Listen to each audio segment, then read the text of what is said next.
Right. So we're starting at Learning Unit 1.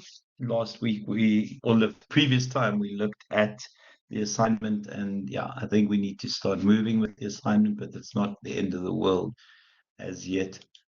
Guys, I would like, when you get a second, and I don't know if anyone looked at the slides, I definitely want you to have a glance at that particular YouTube one, as well as that. I mean, in fact, watch all of them if you don't mind.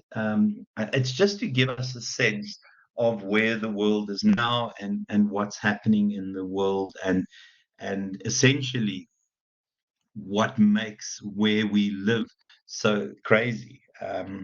So if we think of the broader business environment, what are some of the issues that you think will impact us going forward?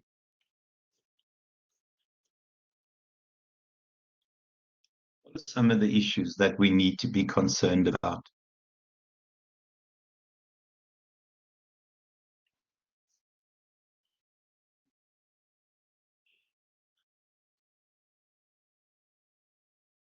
Okay, let me have a look at that. Sorry, I cheated a bit by doing that. Okay, so politics, yeah. I think the one thing we know about politics oh gosh, absolutely, Sandra. One thing we know about politics at this stage, and it's quite an interesting year because in 2024 we will have the largest number of people ever vote in elections in the history of recorded time. This will be the largest number of people voting in elections. There are so many different countries having elections, and it seems to coincide around 2024. Now, obviously, we know that, and I'm going to go slightly broader than just us. We know that America is having elections. We also know that we're having elections, and you'll see across the globe there are people having elections. How will the election outcomes in America affect us? And it obviously will depend on which of the two geriatrics take over. But how will the American yeah, legislations affect us? What will happen if Trump wins? Let's start with the nut job first. Oh gosh, the CIA might listen in on this. What will happen if Trump wins, guys? What will the world be like? What would be the impact? Yeah, so the focus would be on America. Great. I think the world would be incredibly scary place. I think the reality is today Putin warned that Russia is not afraid of. I don't know if anyone saw this article, that Russia is not afraid of entering into a nuclear war. The problem is that's all posturing. We know, for example, that where's that? Yeah, sorry, you can see here the article is here from Reuters. We know that it's posturing, and we know that it's noise. But this person, yes, I'm not going to do that right now. But I'm not removing my ad block, guys. So have a glance at that. It is in News 24. It really is worth the read. The scary thing is that you can make such stupid comments in a world that already is the most dangerous place in the history of time. This is this is what evil looks like and what personifies evil. People die in Russia. Anyone who opposes him dies. Now, apparently, Trump and him are buddies. I don't know what the impact of that is. But if we think of what's happening in the Ukraine and how that is resembled everywhere in the world, I think, Aston, you're 100% right. But the one thing that we know about Putin, he is dead scared of dying. So all of this is posturing. Putin is dead afraid of dying. Um, so if you look at where he stays and makes this noise from, it's behind 6 foot explosion-proof, bomb-proof walls. He is an absolute coward. He was dead scared of the COVID virus. So this is noise. He is petrified of dying, and that comes from his insiders. But you're right, boy. There are no checks and balances in terms of that. Okay. Guys, yeah. What will happen to companies in South Africa if Trump wins? Are there any Trump supporters on here? People that obviously I need to fail when it comes to this assignment. Any Trump supporters? Anyone want to admit they're a Trump supporter?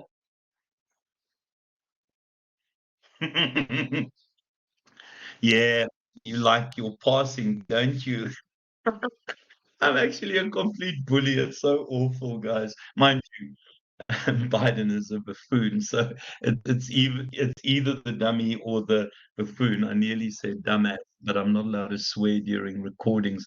Um, so, um, Katharina, we're talking about what will happen if Biden wins the American election versus Trump. We started with Trump, and I was just being rude and insulting. So are you against Biden, Gaston? Oh, good luck passing this module. Where you should ask to move elsewhere. You were the independents. That's a good answer, Boyer. That at least keeps your chances of passing alive. Okay, other things that will happen this year. So we know about the elections. Yeah, no, don't worry. I'm evil, and I just realized I've sworn on the recording again. I'm such a rebel. Okay, anything else that will happen this year? Any other predictions? Well, that's the fear. The prediction, Katerina, is that it will. We are moving towards 30 rand to the dollar. So we are moving, it's going to affect the trade policies. The truth is, it's going to be an interesting phenomenon because we've obviously aligned ourselves with the BRICS and the extended BRICS people. So we tend to forget what support we get from America, including the AGOA money, which looks after our HIV/AIDS programs, and we also have significant interactions in terms of trade with the EU and obviously with America at this stage. Go for it, Gaston. You don't have to put up your hand, or just talk. I don't care about hands. Okay, just Sorry, it's a bit long to type, but I'm saying if the no East-West problem. embargo gets tightened and we get then nailed for supporting the East, we could lose all our software. For example, It's Microsoft, exactly that. It's Samsung, exactly that. Android, Apple. It's Exactly that. yeah. I think there's a naivety, and it's this aligning ourselves with Russia because they supported us during the war on apartheid. And so the truth is, I think there's a hell of a lot of naivety in terms of some of the decisions we take. But then again, I'm not an insider to that. But I think you're 100% right. Guys, so have a look at what the predicted mega trends are. So certainly significant advances in technology integration. We already know that the advances in AI that we've seen have been significant, and most entry-level positions in accounting and law can now be done by bots. So it changes the entire landscape around the jobs that are available, in particular entry-level jobs. There'll certainly be a more significant move towards automation, and we'll start seeing robotics. We'll start seeing the idea of self-driving cars, although we know that autonomous vehicles have been around. Having said that, research shows that there's a real fear in terms of AI and getting into an autonomous vehicle. So the second one, it's the kind of things that will happen as a consequence of the pressures we put on businesses. So we are expecting businesses now to become carbon negative. I think we're still very far away from carbon negativity. I think we also expect businesses from a triple bottom line perspective, and we now talk quadruple bottom line perspective, to make a more significant contribution to communities. And then the notion that we have this crisis of ethics. We're at a very strange place in the world where we have the sense that what is ethical is up for debate. And that when we consider what we traditionally would have thought around business ethics and politicians being ethical, those rules have changed significantly. If you look at the number of cases against Trump, I mean, this is, yeah, but he's revered despite the fact that he has a questionable character. And then, yeah, the rise of personalized experiences. Anyone want to explain that? I'm not a marketer. I know what it is. I have a sense of it. I think we'll have more direct advertising, direct links in terms of what is given to us and how we spammed, etc. I think the one thing that the algorithms do now is they know exactly what our needs are. I don't know if anyone here gets hooked into watching stuff on Instagram or video clips on YouTube. You start, and an hour later, you're thinking, oh my gosh, they've stolen an hour of my time. I don't know if anyone has that sensation that YouTube or um, Instagram or particularly it's a trap. TikTok. I'm not on TikTok, admittedly, but I'm too old for TikTok, I think. But it really is reading. AI is reading your likes. Do you mess with the algorithm? Oh my word! When the machines rise up, boy, you're going to be the first one to be taken out. I think, Katrina, you're 100% right. Do not bloody go on it. It's incredibly hard to go off because it feeds your pheromones, and the problem with feeding those pheromones, they read exactly what you want to see. So you're looking and you think, oh my gosh, how did they know? But I mean, we're stupid. We tell them through the time we spend on each single video clip. Yeah, guys, and then yeah, changes in terms of finance. Um, I'm not too sure the exact detail around this. I've not read enough on it, but I'm assuming that we are looking at passing over financial decisions. I think away from regional and other sources, and I think the move is towards the sort of move away from your reserve banks, etc. And then, yeah, the interesting one, health and well-being in the workplace. Yeah, who here suffers stress? Be honest, okay, because I am a stress victim. I can't deny that. Um, listen to TikTok US content versus China. Yeah, I got gray hairs overnight. Don't worry, I've spent 60 years getting gray hairs. Yeah, and the truth is, how much of that stress comes from your work? Be honest. Whose work causes them stress? Yeah, it will be a significant deal. Yeah, Mangaliso, 110%. Yeah, it's time to change jobs for you. But it is. And I think yeah, no. VC causes me a lot of a lot of stress as well. Oh gosh, I'm being recorded again. I'm such a rebel. And then obviously there's a real, yeah, because Chrissy, yeah, they irritate the living crud out of me, to be honest with you. I think the truth is that we expect businesses to start considering the humanity and the humanness of people, and that there has to be some sort of wellness program, and there has to be a balance. It is about finding ways to give people time away. It's about making sure that while we get our pound of flesh, that people essentially have a break. So it's in this world, it's in this world that I think we have to do business. It's in this insanity that we're expected to do business. So when we look at what we do as a strategic management module, I think strategic management is about aligning yourself ultimately with changes in the external environment. There are two elements, guys, and I'm not very good with this, although I take significant pride in my art. Yeah, I wish that were true. Hold on a second. The two things we talk about in terms of what we're trying to achieve is strategic fit and strategic flexibility. And it looks a bit like this.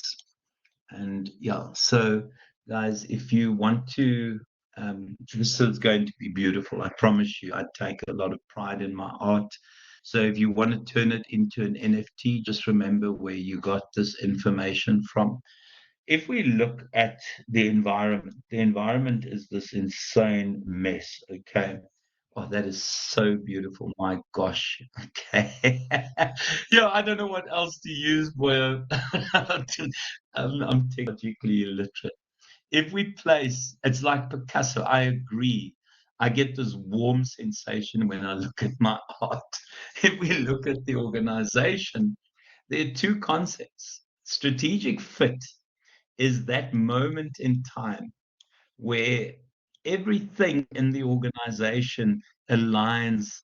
I know I can do a perfect circle, but I've been drinking. It's where the organization perfectly aligns with the realities of the environment.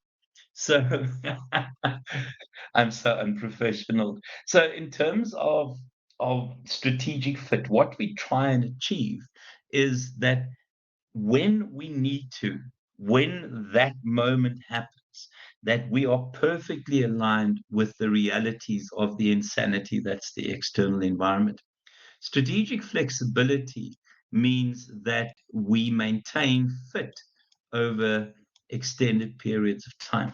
And what we try and achieve is strategic fit is that moment in time thing where what we have in terms of our resources, our capabilities, perfectly align with the external environment, where strategic flexibility comes from something called dynamic capabilities, and I'll talk about that. But it is our ability to constantly reinvent ourselves to remain relevant in terms of that environment. So when we look at what we want to achieve in terms of strategic management, that is the intention. So how do we do that? The first one, it's about pivoting all the time, Gaston. It's constantly about pivoting. It's constantly about reinventing yourself. So if we look at where we are now, so we always have to start with are we in the right niche? Are we attacking competitors in the right way? What have we done to make ourselves unique in the environment, unique in the industry? And then the second one would be our resources and dynamic capabilities. So our resources obviously are those things we have. I mean, the reality is that those resources come from years and years of putting stuff together, and it will be your things like your brand image, it will be your employees, it will be your systems, it will be your procedures, it will be your policies, it will be your technologies. Capabilities, and I want to isolate that one first. Capabilities, you can actually tell me what is the difference between a resource and a capability? What does a resource do? What does a capability do? Who wants to guess? What does a resource do? What does a capability do? Yeah, a resource is something you input in production, absolutely. And then what is a capability?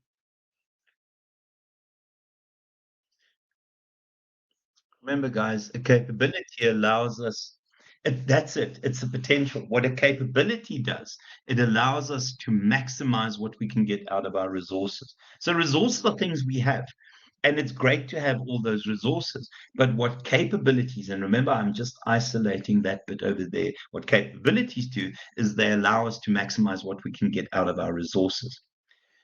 Dynamic capabilities are those things that allow us to remain relevant, are those things that allow us to reinvent ourselves. Give me examples of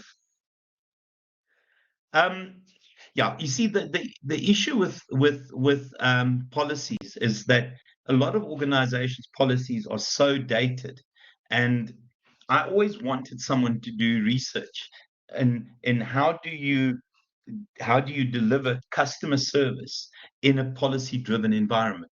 Because I'd love to know, because people tend to default to policy when it's an excuse to not do something.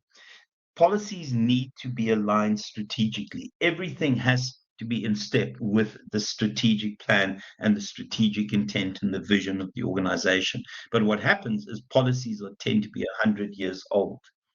Yeah, well, it's exactly that. I think policies are excuses used for not doing certain things. They're reasons for not doing certain things. Guys, dynamic capabilities allow you to renew yourself, reinvent yourself. Give me examples of music stars, TV, no, movie actors, stars that have been able to reinvent themselves repeatedly. People that have been around as it seems forever, but they somehow have reinvented themselves all the time. Disney is wonderful that in reinventing itself. I mean, if we talk about Disney, Morgan Freeman has been around for a bazillion years. I mean, he has, I'm sure, my gosh, sure is 700 years old. Um, Meryl Streep, absolutely. I mean, yeah, you guys won't know who this is, but the Rolling Stones started making music. Mick Jagger and them started making music in the 1960s. Yeah, oh, sure is still exactly the same. Who knows who the Rolling Stones are? Generally, you guys are so much younger than me. And also, if you don't know, The Rock, my gosh, wrestler to comedy actor, I'm absolutely, boy. Yeah, if you don't know who the Rolling Stones are, you should be angry at your parents. Okay, go. Joe Rogan, my gosh, presented some crappy TV show, was at some point destined to be an MMA fighter, and now has his own podcast. Yeah, I mean, there's so many. I mean, Tom Cruise is 61 years old. Yeah, he was the Fear Factor guy. Tom Cruise is 61. Brad Pitt is 61 or 60, yeah, 61 years old. These people have been around forever, constantly reinventing themselves. And I just wanted to, someone said Disney, sorry, I missed that one. Will Smith, yeah, absolutely. He doesn't age. I mean, yeah, and he slaps like a girl, but that doesn't matter now. Um, I saw someone say Disney. To also just say, guys, if we think, I know you give me examples, companies that were able to reinvent themselves, that have been amazing in reinventing themselves.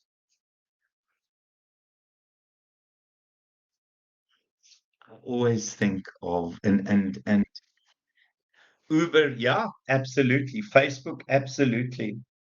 Yeah. Um, Jack is, oh my gosh, yes, Czech is amazing, absolutely amazing. My one is this Lego. Lego went from Lego blocks to the movies, the Lego movies, and now, and I always worry when I do a search that something's going to pop up here. Lego. If we That's very expensive. I have a couple and I'm in the process of building well, I say I'm building. The truth is I watch my kid build it because I have no perception of it. I'm in the process of building a Harley Davidson. But look at this. This is Lego. My genigtig, man. This is Lego. When we think of what Lego was, look at that. I mean, that's okay, it's 4,199. And the worst of it, it doesn't arrive like that. You've got to put it together like that. It'll take you weeks to do. No, it'll take me years to do that. But that's incredibly. The cat's been in clothes, you get cat phones. I mean, there's so many variations of that. Now you think that started off as this, that. It's how do you go from that to goodness me that? Absolutely, Chrissy. So for me, there are companies that are wonderful at reinventing themselves. Examples of companies not good at reinventing themselves.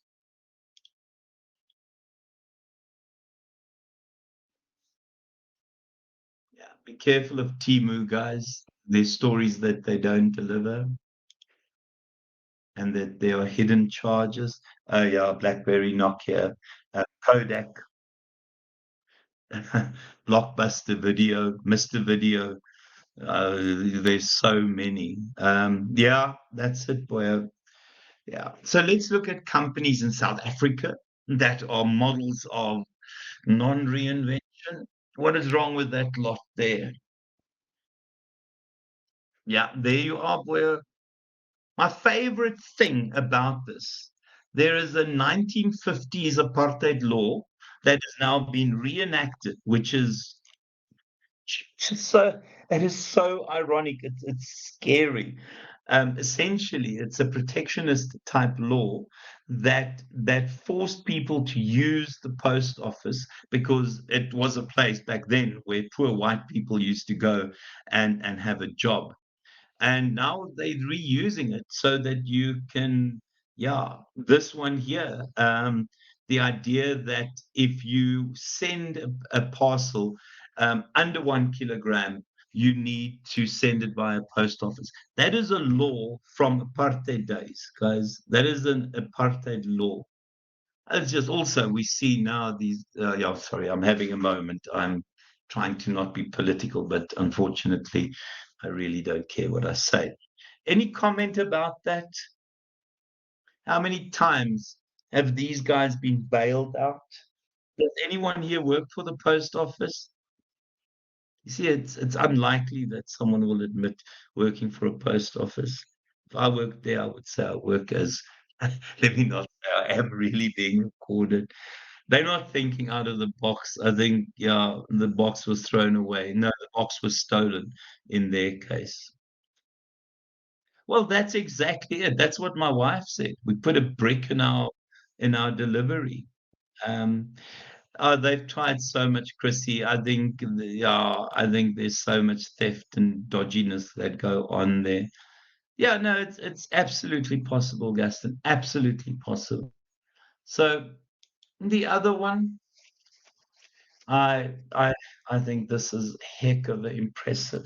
You know, this is a company that is reinventing itself and re-looking at how they do work and what they can do in terms of the realities of being relevant. Oh my word. Yeah, SAA. Yeah, it's a dud. And then this one. Now, this is going to require quite a lot of reinvention. It's quite scary how many peanut butter bits have been withdrawn. There's some problem with it. Yeah, look at some of these to just say, look at those. By the way, this is my wife's favorite brand. Yeah, so she doesn't eat the crunchy. Yeah, yeah, I don't know. And others, this sort of differentiated rubbish, eat naked. That's not the suggestion. That's the name of the make. And this one as well. Yeah, also, yeah, we quite like that. So the reality is, this is going to have some sort of relook at, if you want to stay in this market, how to reinvent ourselves. Anyone eat peanut butter on a regular basis? Oh gosh, which brands, guys? Because the Woolworth brand is the best in my mind. Not that it's on there, but the Woolies brand is the best in my mind. Black Cat. Oh my gosh, that calls back the past, Sandra. You don't have a pre. Guys, yeah, no, this is what product placement is. My gosh. So I get the likes. Yeah, no, I get paid a lot to say, oh, this is good, eh?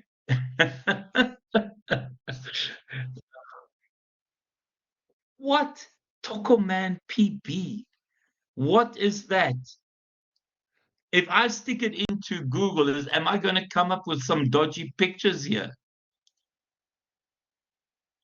Oh my word. I'm going to blame you for this. Oh, thank goodness. Oh, yeah, no, I am a Woolworth snob, guys. Yeah, I put on a tie when I go there on a Saturday. I treat Woolworths as a sacred place. Oh my word, what rubbish is this? I'm sorry. What is good about this? Oh my word, available at Takealot nogal. Oh gosh. 200 282 rand. Who's a peanut butter snob now? Oh my gosh. Oh no, I mustn't show you my other preferences. Um 2 kg, yeah, I see that. Oh gosh, guys, I wish I were more professional. Okay, so when we look at their realities, it's about reinventing yourself. And I love how the fact that you guys have given the companies that didn't reinvent themselves, and there's so many examples, and essentially are relevant. So the other bits that we need to look at is the sort of appeal and innovative value. Are we pushing the boundaries, and in terms of new technologies, in terms of products and services? For me, when I think of Lego, the fact that you go from blocks to, yeah, which is a complete change in design. And remember, in between, they had those Lego cities and the Lego movies, which I've mentioned already. And it really is about innovating. I mean, if I look at that Formula One vehicle there, I mean, that is heck of a impressive. It is heck of a impressive. Very difficult to build. Honestly, it will take a long time to build. And then the next one is, yeah, are we still relevant in the eyes of our customers? Are we still relevant to our other stakeholders? I think people are quite fickle nowadays.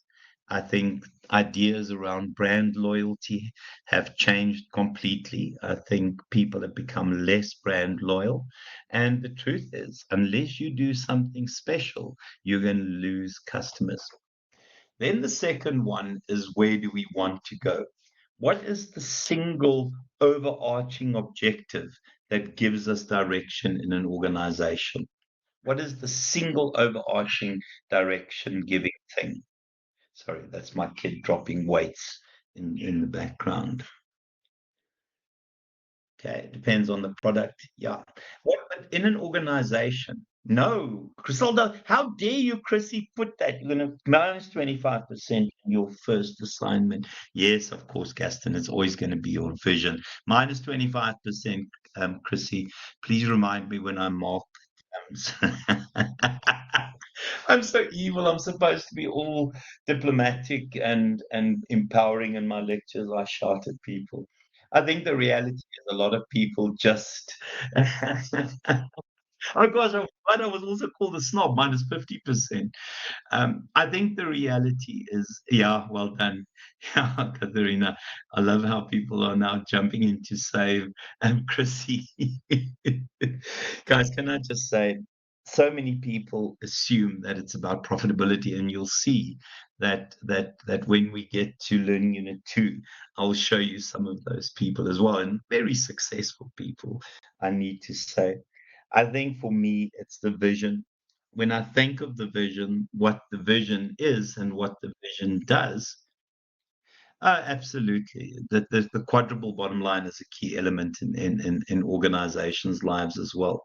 So I killed, what did I do with my paint?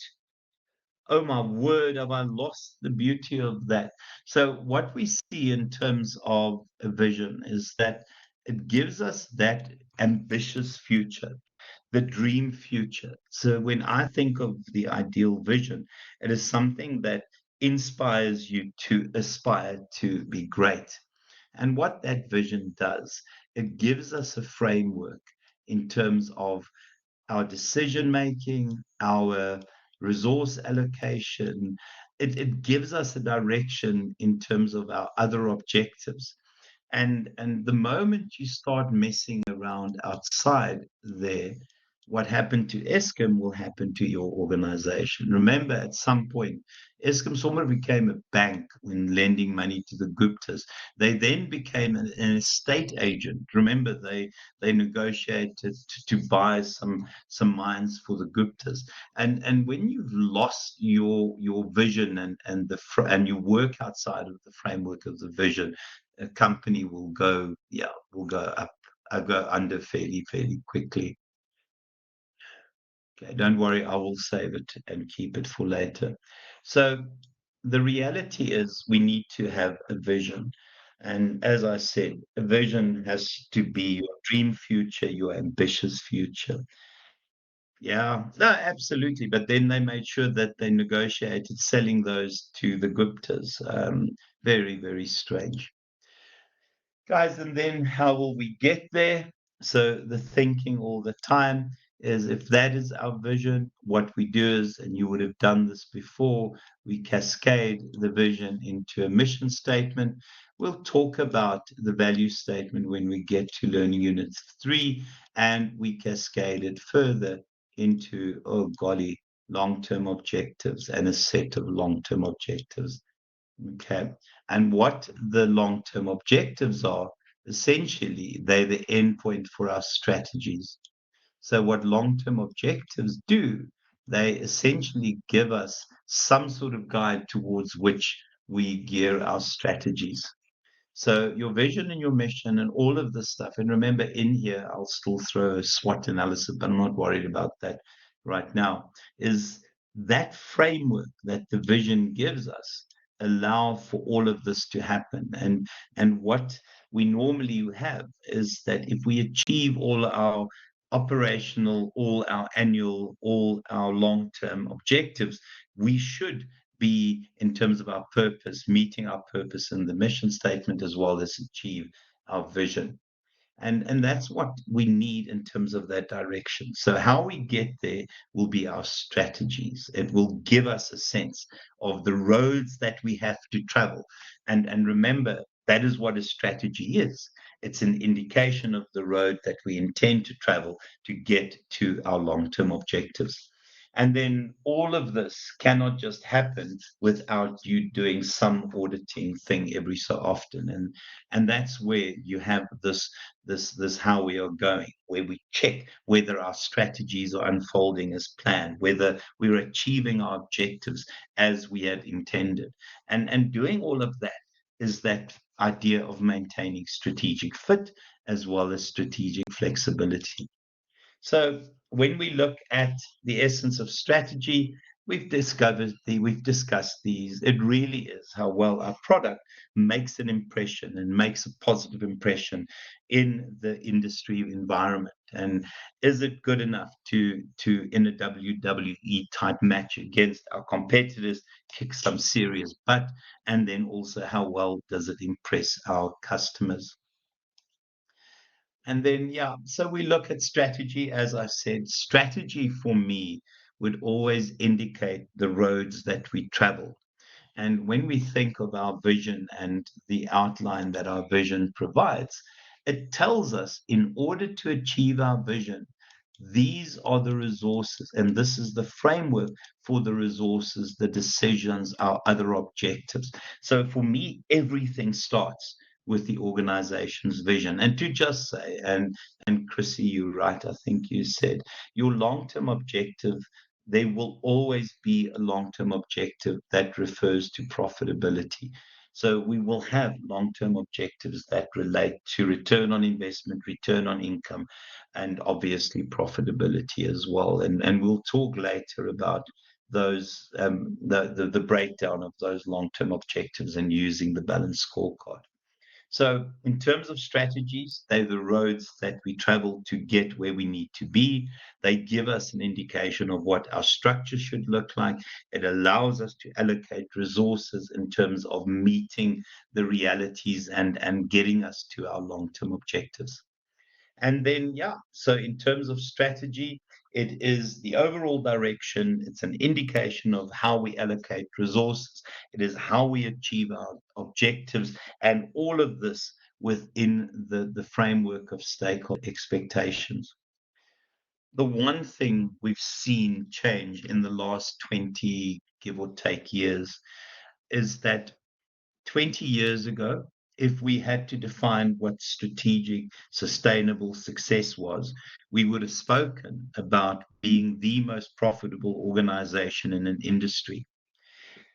In terms of the modern definition, and it's well worth remembering this. The modern definition is always going to be wealth creation for stakeholders. So we've shifted from essentially wanting to be profitable in the industry to now realizing the value of stakeholders, and how profitability would only generally impress our shareholders. But when we talk about wealth creation for stakeholders, we change how we do business. And I quite like this new definition. Right? I'm not looking at that. You can glance at that. This is an NB, guys. They love asking this question. Yeah, there is this. There's a real chance that this question will appear in the exam. The one thing I promise about getting you ready for the exam is that there will be mock tests. I don't know how we're going to write it, and I think you will do some self-control in terms of trying to write it with a closed book. But if you write it open book, yeah, no, we will talk about that, the idea of greenwashing, Gaston, and we'll talk, Gaston, and we'll talk also about the idea of what the 4Ps are. I think the truth is, I think people still like profits. Okay. So if we look at the 5Ps of strategy, please envy this. The first one, it's a dated concept. Why can we not rely on strategy as plan to guide the organization, to keep the organization aligned with its environment? What is wrong with going out and meeting in a sort of secluded place, and your directors and the executive managers creating the vision? Yeah, that's exactly it, Justin. The world changes too quickly. So strategy of plan will as planned, although most people will still have it. I think one of the frailties around it is that the world is insane. We cannot predict what is going to happen tomorrow. Try and predict what will happen in 5 years' time. And generally, when we create a strategic plan, the tradition was to create it in 5 years. Absolutely, boy. Everything is insane. It is very dangerous to ship now, and the attacks from the Houthis. Nothing is ever simple in the insane environment that we're in. But it is a hell of a good point. I should say, heck of a good point. No, I won't. The second one is strategy as position. Now, this goes back to Porter's generic strategies. Who remembers Porter's generic strategies? Who remembers Porter's generic strategies? Come on. They initially were three, and they morphed into 5 strategies now. Yeah, no, Natalie Porter, Natalie Porter. You know, when you sit in a class and you think, oh, someone's going to pass, I might as well not bother. Oh gosh, I wish I could. I wish I. Oh, sorry, boy, I was going to call you an idiot, but I'm not allowed to. So I'm sure. Um, It's being recorded, remember that. Guys, so in terms of strategy as position, in terms of Porter's generic strategies, we obviously look at the first one, which is low cost. We look at differentiation, and we look at focus, and a variety of combinations of those. In terms of the strategy as position, and don't confuse this focus here, the strategy as position essentially works from an outside in perspective. And I know that's one of the questions, and we'll look at it again. The outside in perspective argues that in order to remain relevant, we need to have our ear to the ground in terms of the external environment, the macro in particular, the industry environment. And then what we do is we go and find the resources and we gear our strategies around what is happening in the external environment. Okay. So the reality is with that one is that we work from an outside in. So our strategies essentially are based on our opportunities and threats analysis, and then we get our opportunities out there and we align ourselves. We find the resources and the capabilities to align ourselves. The second or the third one, I can't count, strategy as perspective. I think the reality here is that a lot of organizations learn from the past, and some, sadly, carry their old ways of doing into the future. And so strategy as perspective is this notion that we can always use something from the past in order to be relevant in the future. Now we know it didn't work. BIS for BlackBerry, they believed it was the future. Nokia believed the candy bar design phone with buttons was the future. Yeah, Blockbuster believed that people would always want to go and fetch a DVD. People don't even have DVD players anymore. Well, initially a video. So essentially here we base our strategies on our resources and we adopt an inside out perspective. Now, if you're a really powerful company and you have such amazing resources as Google has, it's quite easy to essentially have an inside out approach. The truth, though, remains that unless you're a Google, this is not always the ideal approach because your assumptions could lead to something called the success groove. And what the success groove is that you did business in a particular way and it made you highly successful. But that success and that way becomes a detriment and becomes an anchor around the success of the business in future. I don't know if that makes any sense. So the danger with this is that that success groove gives you the false sense of we're doing the right thing. It gives you a false sense of being at ease with what you're doing. And then the strategy as employed, the easiest way to think of this is when we watch, and not that I watch Survivor anymore, but the one thing that we see in Survivor is misdirection. What makes magicians successful is misdirection. And when we think of strategy as a ploy, it is where a magician makes you look in a particular way while the trick happens while you're not actually focusing there. This is exactly what it is. It's a form of misdirection. And then the last one, strategy of pattern, it's consistency. It is the idea that we have a specific generic strategy. Yeah, absolutely, absolutely. If we look at strategy as a pattern, when we think of Mercedes-Benz, their strategy has not, sorry, their generic strategy has not changed over time. It's always been differentiated, it's always been uniqueness, and it works for them. It absolutely works for them. So they're very good at that.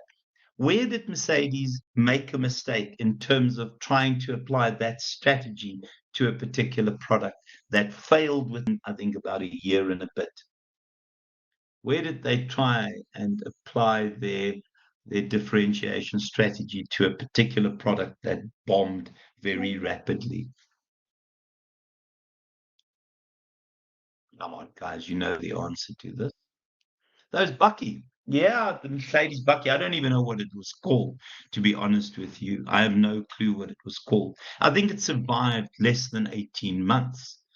And the fact that it was a Nissan what of Navara underneath. Oh, the X class. Thanks, Mangaliso. Yeah, that was the X class. I mean, what a stupid idea. Sorry, but again, at some point they thought, well, it's worked on everything else. Ons doen it in a bucky. And then, guys, in terms of trying to stick with this pattern, we have to remember that we have these intended strategies. Those intended strategies will come out of your strategic plan. And then, obviously, when we achieve those intended strategies, essentially they become realized strategies. And it's great. It means that our predictions, our crystal ball that we use, our reading of the trends, our scenarios that we've built were perfect in making predictions about the future. But the environment is as insane as a million fleas jumping on a trampoline. You don't know what is going on, and that's why sometimes what we end up doing, and a lot of what we do, is this: we use emergent strategies. I mean, companies that were very successful during COVID, and I don't really want to talk about COVID anymore, but they were brilliant at emergent strategies. Yeah, unfortunately, we have a lot of that happened now. Strategies are abandoned, strategies are unrealized. The environment is a nut job. That's the only way to describe it. Yeah, maybe don't use my terminology, guys, when you write your exam. The moderator might go, "Oh my gosh, who's this idiot lecturer?" Okay, guys, this is one of those that I would love for you to watch. Please, please just use this. If you want to see, it is astonishing what it must be like to work for Google. I mean, there's no way that I can show it through here. Just our bandwidth would never allow it. Please have a glance at that. And why, or the reason I use that is that it gives us a wonderful example of the so-called resource-based view. Who remembers the resource-based view? Oh my gosh, it's 2030 already. What am I doing? Oh, golly, we've got 41 slides. Oh, shucks. Okay, guys, yeah, we'll ask quickly who remembers the resource-based view. I got shouted at last night because I lectured till 9, and my wife, well, she beat me with a stick. Guys, who remembers the resource-based view? Remember, the resource-based view was at the core of the definition of competitive advantage back Was in it the own, 90s and I 2000s. was gonna say, was that not you own and control the resources? That's it. Well done, Gaston. And it was the stuff that led to, and it was the view that led to the definition that strategic competitive advantage is essentially being the most profitable organization in an industry, because the thinking was you all have access to the same resources, but the magic that you make with those resources through your capabilities is what gives you an advantage. And because of that advantage, you'll be the most profitable in an industry. However, I did say that the reality of adopting this view is that only shareholders really get excited about profitability. So it has fallen out of favor over the last 20 years. The reason I show that is because that company is an example of what it means to be able to base your strategies around your resources.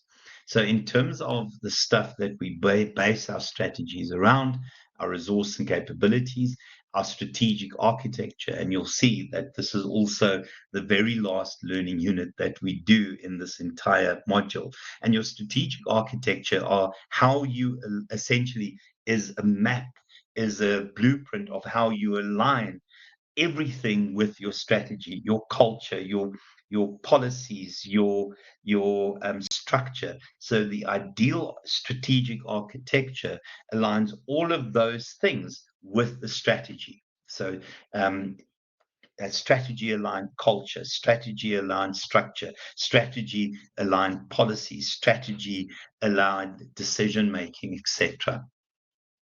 So, and your goals and values. And remember, the thinking is that everything is driven by your vision, and we will look in Learning Unit 2 at those. Yeah. So the essence of that, guys, is that the way we deal with the insanity of the external environment in this inside out approach is that we use our internal resources. So for a company like Google, and with what they have, with their algorithms, with their hardware, with their software, with their employees, the culture that they create inside the organization, they're able to create products and services that impress customers. If you ever get a chance, look at Google and then look at more and even more to just see the bouquet of products that they offer. Yeah. So in terms of that, the thinking, yeah, guys, I have to stop. I can't carry on. Um, yeah, I can't carry on. Okay. Do you mind if I focus on the NBs in the next session? Please tell me. Let me stop this. I don't need to record this.